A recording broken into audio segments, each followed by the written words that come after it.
Bonjour à tous et bienvenue dans cette nouvelle chronique qui a des allures de conseils de la vie quotidienne, mais qui aborde des sujets bien trop génériques pour que ça vous serve à quelque chose. Ça va? Propulsé par mademoiselle.com. Ça swing. Aujourd'hui, qu'est-ce qu'on fait? On aborde mon activité presque préférée, l'ennui. Attendez quoi, vous pensiez que l'ennui c'était pas une activité? Vous pensiez que l'ennui c'était l'inverse d'une activité? Bon, eh ben, laissez-moi vous parler de ça plus en détail grâce à... La boîte à exemples.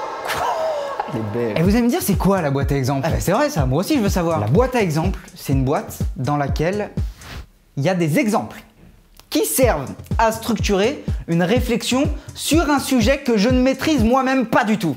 Super, on peut commencer. C'est parti.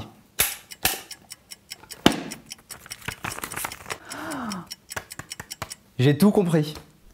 L'exemple est le suivant. Prenons un personnage que nous nommerons Marie, en hommage à cette grande dame et sa fabuleuse sauce qui s'associe à merveille avec le poulet, j'adore. Marie se dirige vers l'arrêt de bus du 78 pour rentrer chez elle suite au visionnage d'un très beau film dans le cinéma d'arrêt d'essai du coin. Mais Marie s'aperçoit qu'elle va devoir attendre 15 minutes ce doux et soyeux moyen de transport. Marie va s'ennuyer pendant 15 minutes. Deux choix s'offrent à elle. Dans un premier temps, Marie refuse de s'ennuyer car elle n'est que très peu à l'aise avec le vide existentiel ou le désœuvrement total. C'est la définition Wikipédia, je le confesse. Marie sort son portable, met ses écouteurs et commence à écouter de la musique qui fait boum boum pour combler le silence. Elle se met à scroller indéfiniment sur Instagram pour occuper ses yeux qui ne savent où se poser.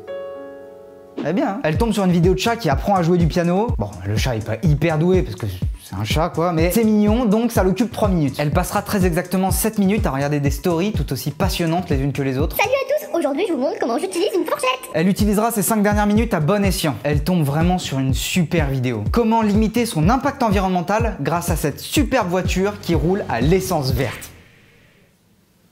Enfin voilà, qu'est-ce que je peux vous dire de plus? 15 minutes sont écoulées, le bus arrive, elle monte dans le bus, elle rentre chez elle, et fin de l'histoire quoi, il se passe rien de plus, elle a oublié ce moment définitivement. Alors que la deuxième solution... Tout change les amis. Marie accepte de se lancer dans un ennui chronique d'une durée exacte de 15 minutes. Elle repense à ce film qu'elle vient de voir. Un film hyper intéressant sur la communication entre les arbres. Parce que le saviez-vous? Ouais. Les arbres parlent entre eux. Et alors Simone, retour aux racines? MDR, et bonne Eddie. Marie a adoré ce film. Elle a vraiment été chamboulée par cette scène où Julia, amoureuse de la nature, fait un câlin à un arbre et qu'on voit au même moment une branche qui bouge sur cet arbre. C'est si émouvant de voir les doigts qui sont là comme les doigts d'une main sur un arbre mais avec un tronc d'arbre quoi. Bref, Marie repense à cet Italien qui était dans la salle, qui ne parlait pas un mot de français mais qui était quand même là, 3e rang, 2e ligne, les yeux rivés sur l'écran et qui traduisait tout avec son application de la célèbre marque, commençant par goût, finissant par gueule. L'ennui la pousse à se dire que c'était quand même une chance que tout soit en français dans ce film. Parce que son application de la célèbre marque commençant par goût, finissant par gueule, je suis pas sûr qu'elle sache traduire les arbres. Ah non, on peut faire la liste. Albanais, lituanien, russe, albanais, tricératops, mais il n'y a pas communication entre les arbres. L'ennui prenant toujours plus de place, Marie commence à se dire que... C'est vrai ça. Pourquoi il n'existe pas de traduction pour le langage entre les arbres? Et bam! 13 minutes se sont écoulées.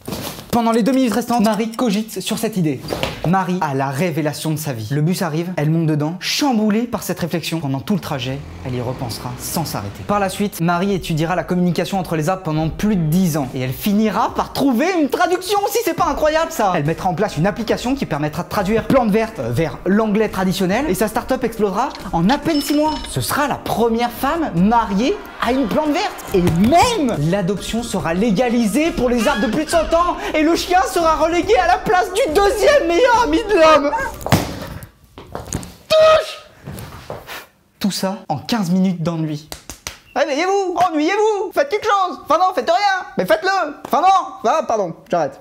Mais alors vous allez me dire, c'est quoi la conclusion de tout ça? C'est que l'ennui n'est pas que négatif. Il peut servir à faire un pont entre deux rives. C'est un moment où tu peux établir des points de corrélation entre tout ce que tu as pu faire, voir, entendre, comprendre. Il permet de te renouveler les idées, de t'aérer la caboche et de prendre du recul sur tes idées actuelles. C'est-à-dire tu as une idée actuelle, tac, tu prends du recul, tu reviens dessus, c'est plus une idée actuelle.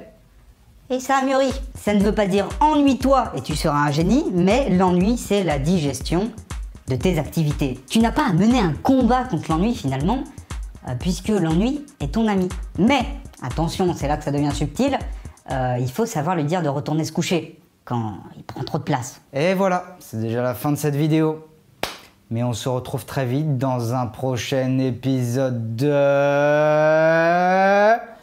La boîte à exemples. Merci la boîte à exemples pour tes exemples. Avec plaisir, écoute, si on peut rendre service. Yes. Parlez aux plantes, ennuyez-vous, mais surtout, faites des bonnes nuits de sommeil. Ça, c'est important. Abonnez-vous à Big Up, il y a plein de trucs cool qui vont arriver. Moi, je suis hyper content d'avoir fait cette première vidéo avec vous. J'espère que vous avez kiffé. Si c'est le cas, mettez un pouce en l'air, mettez un maximum d'amour en commentaire, genre j'aime trop les pieuvres, je trouve ça trop stylé, voilà. Bon, si vous voulez donner de l'amour pour les pieuvres, n'hésitez pas, tant que c'est de l'amour, moi je prends. Bye bye, au revoir, merci à vous. L'exemple est le suivant. L'exemple est le suivant.